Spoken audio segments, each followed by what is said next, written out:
Hey everybody, welcome back to our Warlords Battlecry 2 Ironman campaign. How are you guys doing? Hope you're all doing fine. Before I get in, just a quick note. I think the volume adjustment I made last episode was okay. I feel like the combat sounds, especially where buildings are being destroyed, are on the upper edge of what is acceptable. So if I raised them more, it would be too loud. But it made some of the other sounds easier to hear. Unfortunately, some of them are still too quiet.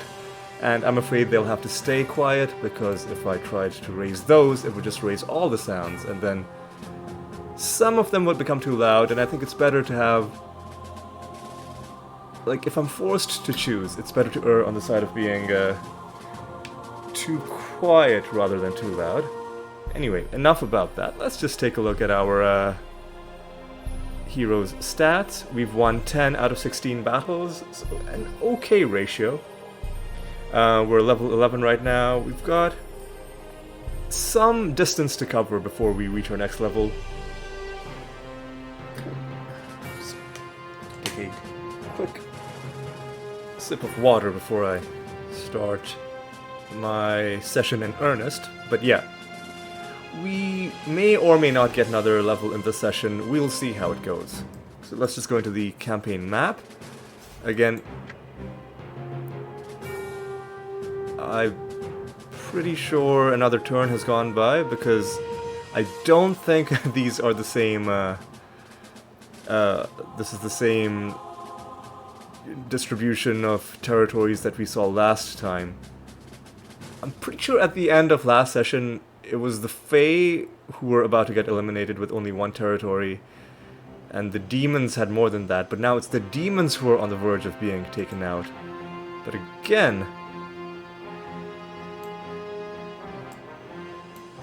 again, nobody has been fully eliminated yet, although, like, this is the only thing the demons own right now. It's hard to see how they recover from this predicament that they're in. But anyway, that's their problem. We don't have to worry about that. What we do have to worry about is what we are going to do next. I think the time's come to start taking some of these little territories on our side of the map, especially ones that give bonuses like this. Ones that give, Unit XP is an okay bonus. It's not great, but it's technically a bonus, I guess. Unlocking units that I'm probably not going to use, I almost don't even count that as a bonus, but that's another thing that we can do. But before we go after the questionably useful ones, let's go after the definitely useful ones. Starting with, I said at the last episode, we would be trying to take down Gharedlun, and probably we'll be doing this twice, but let's see what the battle looks like. Just go straight in. Let's see how many setup points we start with. We start with only 10, so we can only bring one Minotaur King, or our Archon, without spending extra points. We may spend extra points on our second attempt, but for now I'm not going to spend anything. So no extra points spent. I'll bring one of my two Minotaur Kings. Let's bring Lord Turgon, because this will allow us to bring two Thralls. And let's just go straight in and see what we're dealing with. And let's read this carefully, because it could have some important information. The waters of Gharedlun have natural healing properties. Don't be surprised if you occasionally get healed just walking around the map. Okay, that's an interesting random effect to have on the map. I guess it's better than randomly taking damage. Ooh. Special rules. Tough towers, but also no towers, meaning the ones that we start with will be hard to take down, but we can't build any extra ones. More importantly, the enemy won't be able to build any extra ones. I know the AI loves to just spam towers throughout their base, and even weak towers can become a huge nuisance if you're trying to take down a big enemy base. So this could work to our advantage. No walls is a moot point, because I don't think the AI ever builds walls. So let me straight away pause the game, get the lay of the land. It looks like a whole bunch of penguins, gold mine there, another gold mine here, ore mine there. Okay, so let me start off by building our 2 ziggurats. And you can see we're getting, the cost of building it is going down because our merchant skill has improved over the last few episodes.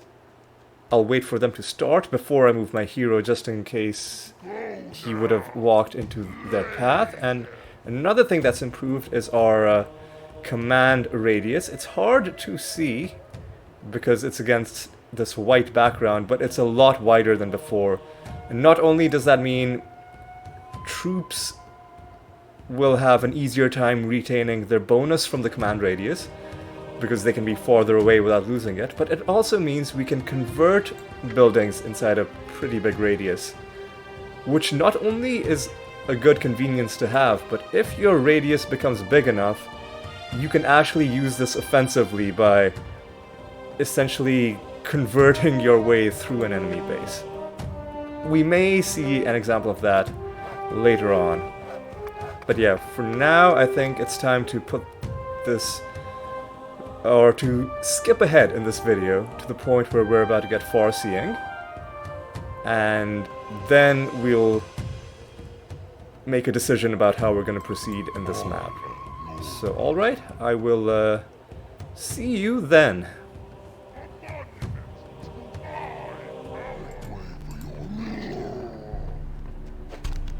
Enemy hero has been destroyed.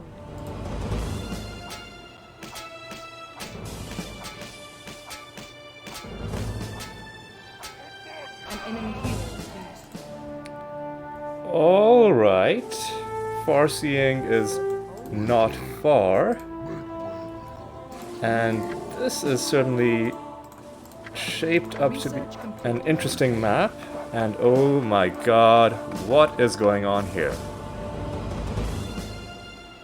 We've got a large Dark Dwarven attack coming in our direction from here. We've got a blue undead faction sharing our segment of the map, and there's also a green undead faction at the south of the map.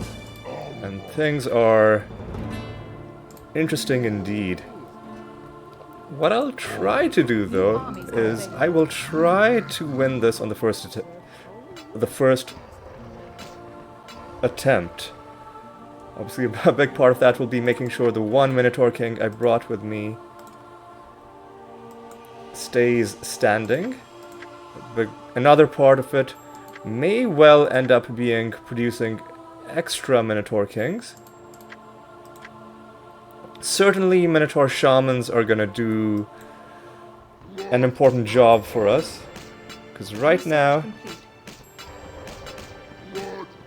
we don't have much in the way of defense or offense other than our one Minotaur King and our hero. Although having said that, we've been doing okay so far. Somehow.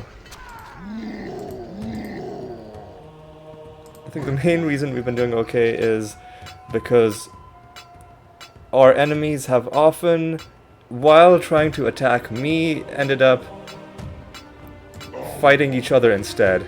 So that saved me from a bit of the trouble I otherwise would have had.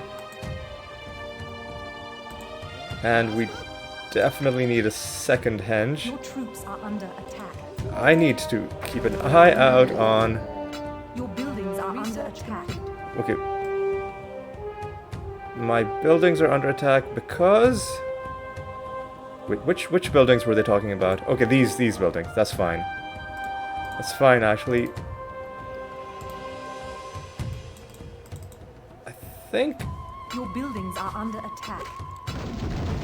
the way we'll try to do this is we'll take out the blue undead first, because they are on our side of the map. They are not necessarily the most dangerous threat, but because they are the closest to us, they are probably the one to take most seriously. And what should you guys do? You filled up that quarry, you filled up that quarry. What resource are we low on? Crystal. We're very low on crystal, actually. Research complete. So you guys go ahead and do that. In the meantime, somehow I'm gonna try and keep a lid on what the Dark Dwarves are doing on this side of the map. I do think if we play things properly, we'll be able to win on the first attempt. I do think a third henge is gonna be needed, because things are grim indeed. New buildings are available. Yeah, and they're sending these units, which is not good for us. So I think once we get one more Minotaur Shaman, we'll start moving our units to the south, I guess? Oh no, to the west. Or... It's hard to know what to do. I want to send a few to the west. Let's just have them all rally at the same point. In the meantime, we have a level 5. Question is, are we going to be able to... Are we going to be able to... I knew I had a second crystal mine. Are we going to be able to get enough resource production to give ourselves a chance of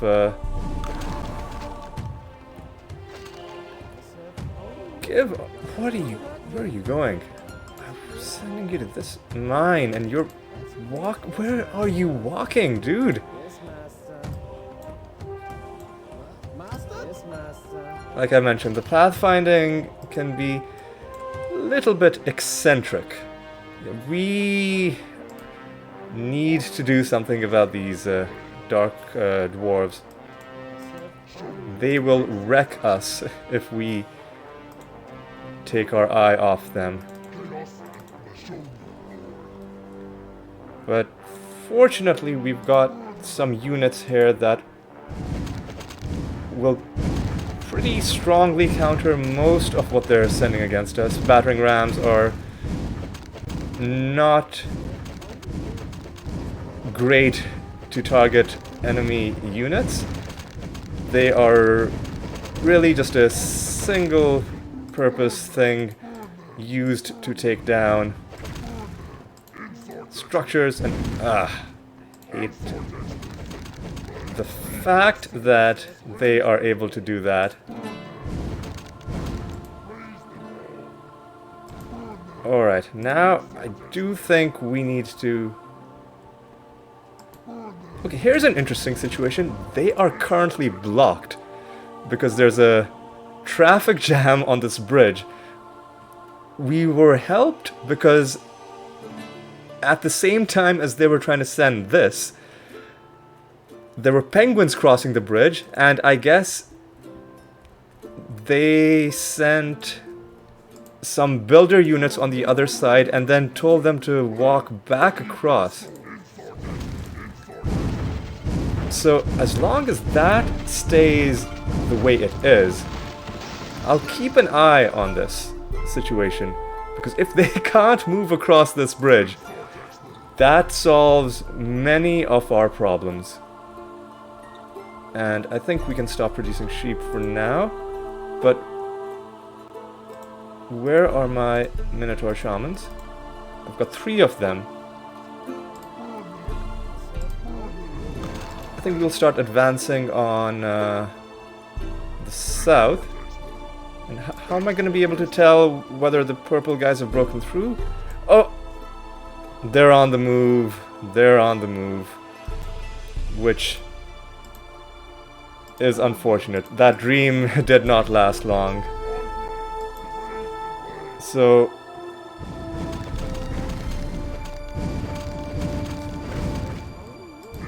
we're gonna have to...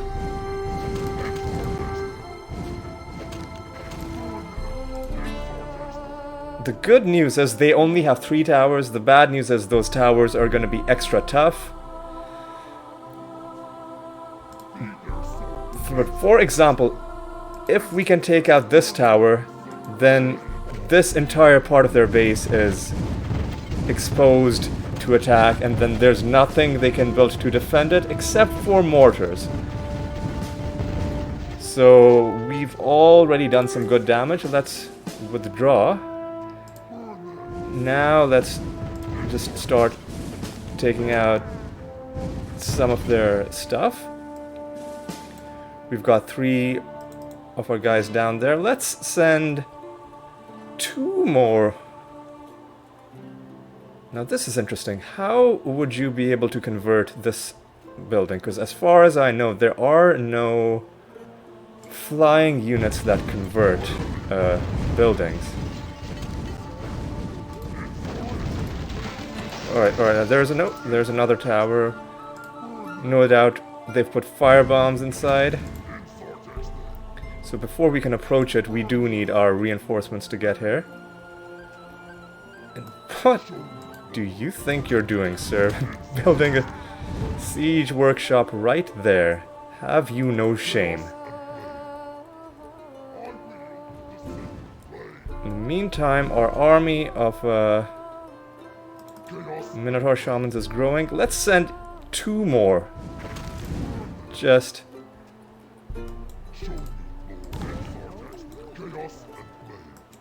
making sure we have the firepower necessary. And I think we'll be fine as long as... I was gonna say as long as I keep the injured guy at the back.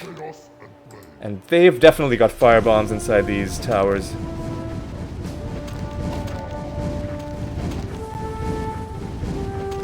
Come on. Okay. We've done some good damage to them. Your troops are under attack. Now this is very strange. A blue assault is coming.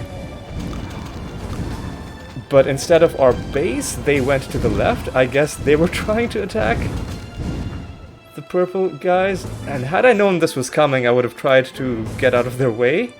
But I didn't realize that until we were already boxed in on the bridge. And I guess now Mr. Purple is sending a last-ditch assault to try and take us down. Let's get some pillar... Let's see Ring of Fire for a change.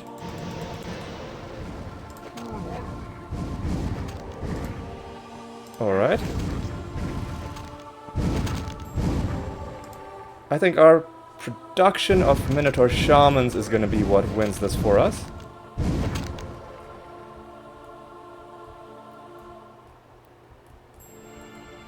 Yeah, they are building their facilities all over this map. What we need is a way to... Well, we need to destroy just everything they've built. There's no two ways about it. We are going to need a way to take out that tower.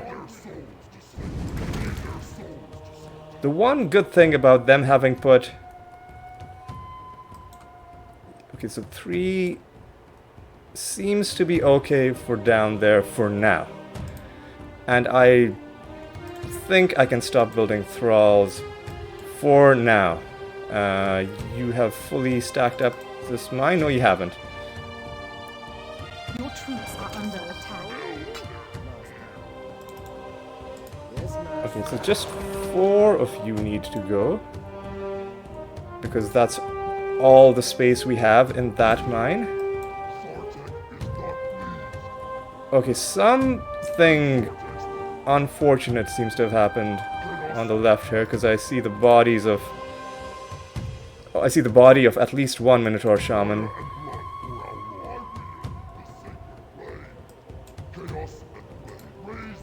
Oh, they killed a penguin, which they could have used for healing, but that was just some unfortunate collateral damage. Okay, now...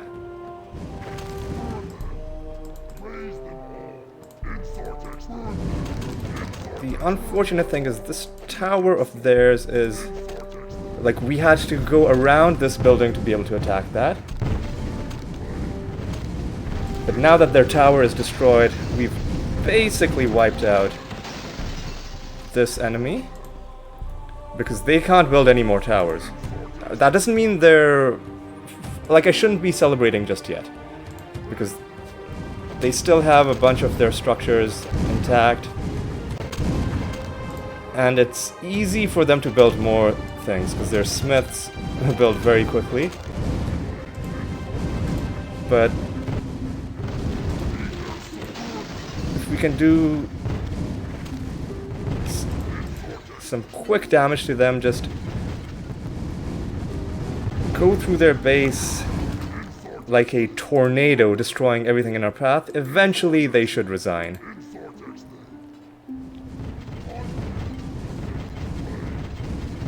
And I can hear that we are training more and more Minotaur Shamans, which is going to help us for when we go to the south.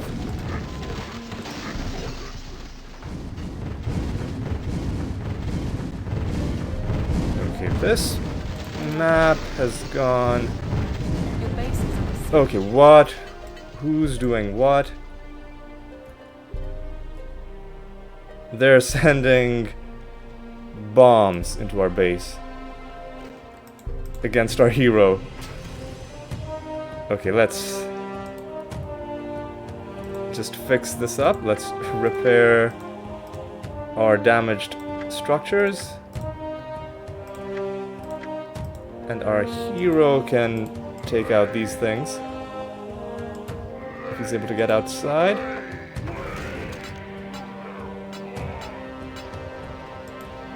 He assassinated that battering ram.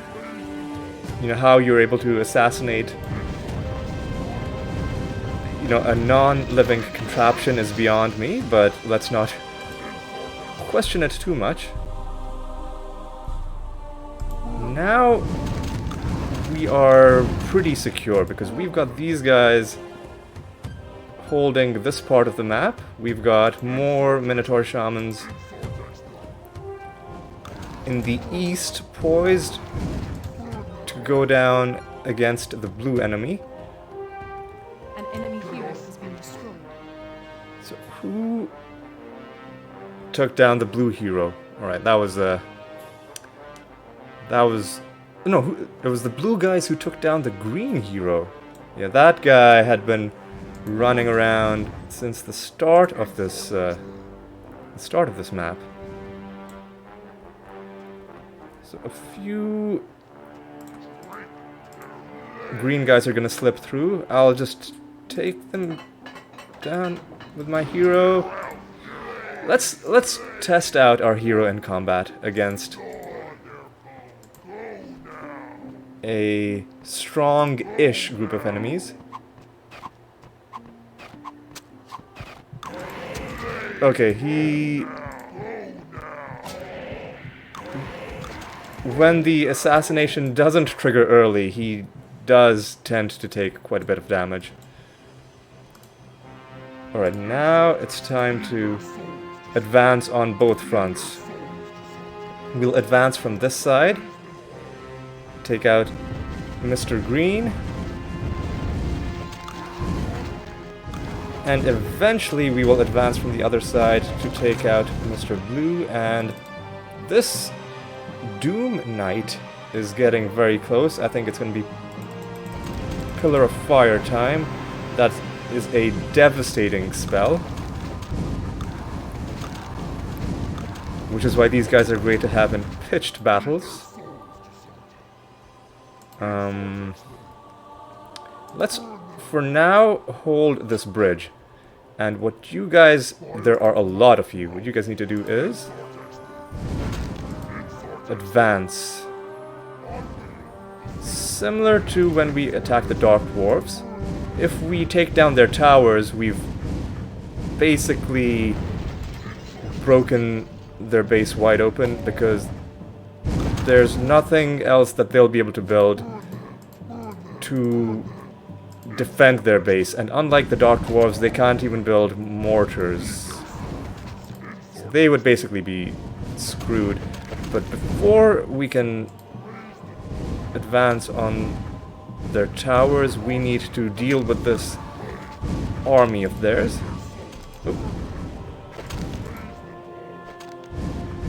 Alright, and we need to take down this tower.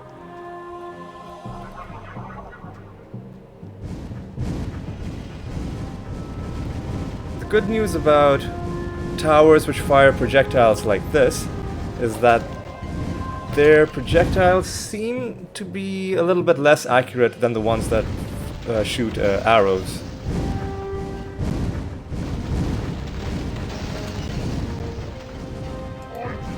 Alright.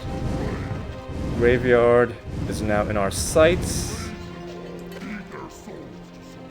And you see now this arrow, this tower that's shooting arrows because of the units that they've got garrisoned inside. It will not miss as often as the ones that fire those slow-moving magic bolts or fire bolts. Alright. Looks like we're in good shape. We'll let the green guy help us out a little bit. Alright. I think we've just about eliminated Mr. Blue. Although, nope. I was gonna say it may be a while before we get to the formal resignation, but no. He realized, and dude, he's already resigned. You can stop attacking this. And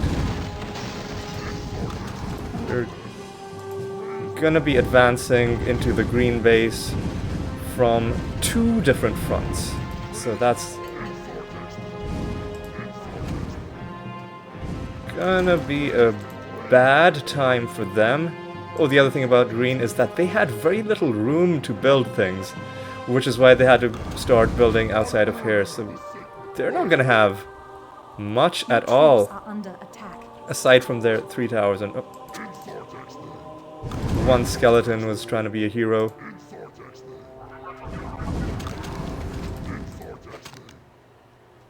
I want to see one thing. Ooh, have I been playing on slow speed this entire time? Huh. Because I had a feeling that things were moving a bit slower than normal. And the animations felt a bit slower than normal, but I don't remember lowering the speed. Your base is under siege. Who is attacking what? Your troops are under attack.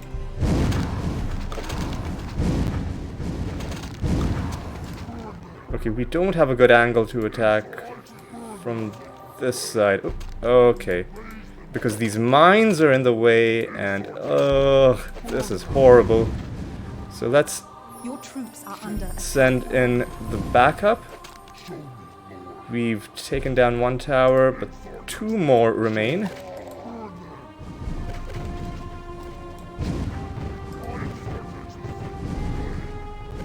And we're building more and more Minotaur Shamans, but this battle was over a long time ago. There's the resignation, and there's that slow round of applause, letting us know that we have won, and we have conquered Gharedlun. You are victorious. See, do we get a level up? We do. Just barely. We needed 73, we got 74. That's pretty good. Alright, with 10 ability points, we've got a choice to make. Do we want to start building up our magic ability?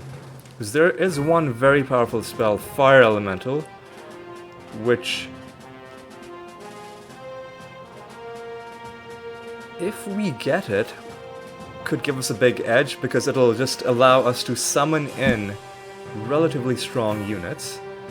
The question is, what else would we spend our points on? And there's lots to spend our points on. More speed, more combat, more health, more morale. There's a bunch of stats that we haven't put any points in, so I think what I'll do is I'll raise my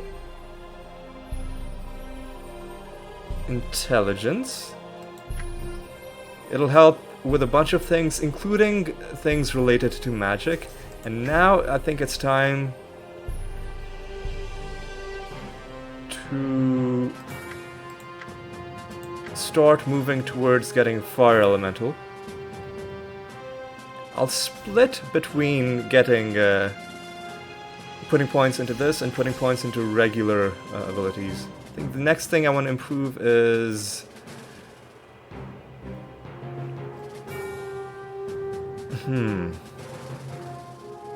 High Magery will give us more mana. So let's raise Magery and let's raise Morale with our remaining 2 points.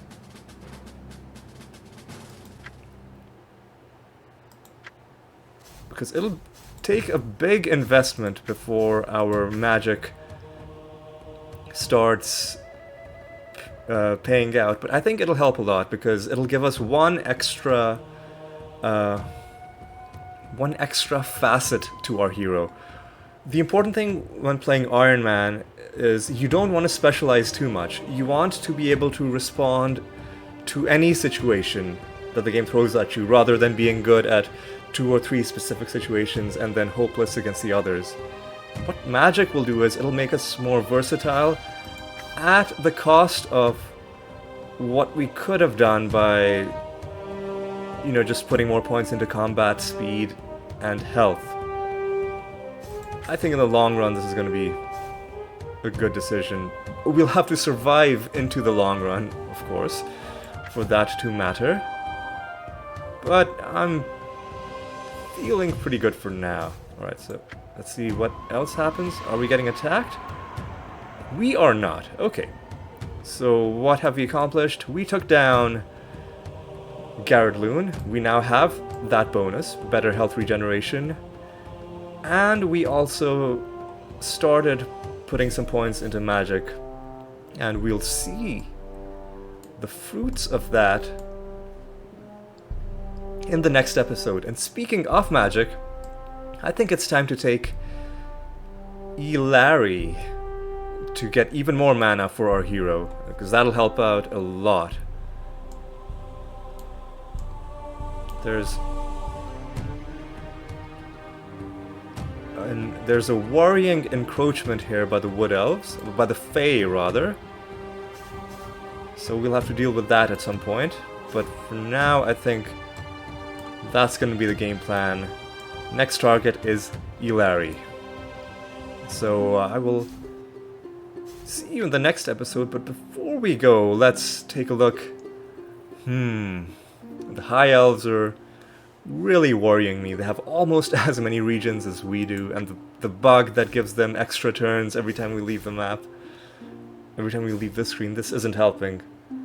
So at some point we are going to have to do something about them. But yeah, for now, I've talked way too long in this closing segment, so there's nothing left to say except to thank you for watching. I hope you enjoyed this episode, and I hope you will join me for the next one. So until then, take care.